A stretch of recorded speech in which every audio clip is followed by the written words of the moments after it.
Welcome back to another edition of Akau TV. Here this morning with co-host Crown Princess, a mare that is back to the races on Friday at Matamata, and she's a filly that's been through hell and back really. She was nearly put down.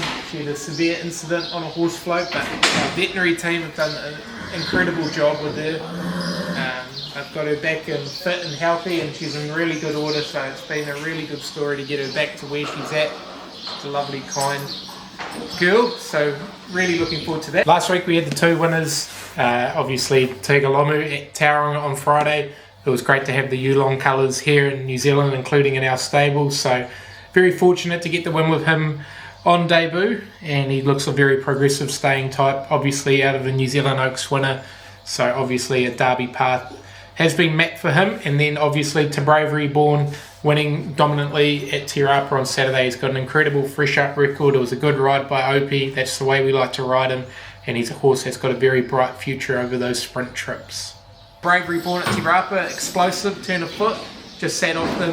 It's quite hard to do at Te Rapa early in the day there to sit off them and run home as well as he did, but it was a really good effort, good ride by Opie. And apart from that, we've had a pretty lean amount of runners this week. Obviously nothing at Ruakaka, but we've got a few in at Matamata on Friday, a couple at Te Rapa Saturday, and a few in at Wellington. Pretty quiet weekend for us really, but plenty of black type runners, so really looking forward to it. Again at Matamata, we've actually got 7 horses trialling beforehand that we're all really looking forward to, all black type horses, so it's going to be a really good day out for those 7 that are trialling. But then we kick off in race 2. We have a really exciting filly for Mapley Stud and Johnny Schick and Arctic Jewel. She's had her race days to date so far has been faultless. She's done little wrong, so on her home track the blinkers go on. It's going to be a big asset to her. Hopefully she can hop away in the first half of the field, and I think she'll run really well. She's a really exciting filly going forward. Then we have 2 runners in race 4. We have Born to be Royal, a filly that's going incredibly well. It was a really good effort last time out at Tiara over the 14. To step up to a mile is certainly going to help her. Woodamoo pin on, he knows the filly very well. And then first starter, she suits herself straight up over a mile. She's a lovely staying type of filly. She's going to take good benefit from the experience here on Friday, and she'll improve with the run. We move on to race 5, the 65 1400, where we'll see Crown Princess kick off her new campaign. Really looking forward to racing. She's going to take really good benefit from the outing. She's still a bit big in condition. She's had 3 trials, but the weight's not really coming off her, so she'll improve with the run. But she's got a really good record on race day, so that's got to be accounted for, that she'll run well. And then Cool and Fast up to the 1400 metres, certainly going to help him. Pedigree would suggest that also. Just got run off his feet over the 1150 last time out, but the step up to 14 will help, and senior rider Craig Gill's on is a big help. And then we move on to the 75 mile, 2 really good chances, Zantabulous and El Viento. Obviously Zantabulous is running really well in much stronger races, and the step up to a mile is certainly going to help her. She's got a good record on her home track, and Woodamoo pin's a big help for her, having had 3 rides for a win and a couple of placings. But El Viento from that inside alley, he should be able to hop away and be in the first half of the field. He's taken good improvement out of that race at New Plymouth. He's had 4 weeks to get over it, and expect him to race very well. We move to Te Rapa. We've got a couple of runners there, starting off with Balance of Power in the 75 2100. Obviously last start was a big head scratcher, and I'm not really sure what went wrong there, but look, back to Te Rapa.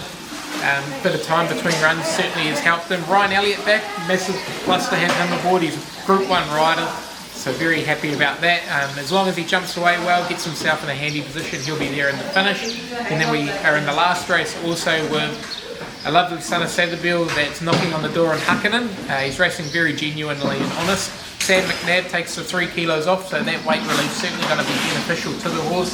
From the draw, we'll just ride him quietly, let him find his feet and let him run home. We do think we've been just riding him a touch close to the speed, and he's just been failing to finish it off as well as we'd like, but going really well, so really looking forward to those 2 runners at Te Rapa. On to Wellington, where we've got four runners, 3 black type chances, so really looking forward to getting down there. We start off in the Wakefield Challenge Stakes, a 2-year-old race. Lara Antipova obviously was explosive in her first race at Tiara, put away some nice sorts of horses there pretty easily, and she's trained on well. Obviously, it's going to be hard, big ask to go 2 week turnaround into a Group 2, but look, she looks terrific. Her work was really good on the course proper here on Wednesday morning, so she'll run really well. And then we move on to the Eulogy Stakes, where we have Origin of Love travelling up from the South Island. Done an incredible job in the spring, this filly, and obviously it's had a bit of time since the 1,000 guineas to get over that, but she looks in great order. Drawn a nice soft alley, should be able to hop away and be in the first half of the field. Vinny up, big bonus. And then we move on to the Manawatu Cup, What You Wish For. He has a massive run in the Counties Cup at Pukekohe. The step up to 2300 should be no concern to him. From that draw, we'll just ride him where he lands, get him to a happy rhythm. Bruno Quiros takes the ride. He's a very busy rider, which we do think will suit the horse. And then in the last race, we bring Legally Binding up from the South Island for that. He loves running down a chute. His record has been faultless. His preparation, expect a really big performance from him. So that covers off all our runners this weekend. Obviously, a small team in, but a lot of quality. So really excited to see how we go. And my best bet would probably be Arctic Jewel at Matamata. I think she's a very exciting filly, and getting those blinkers on certainly going to be helpful to her.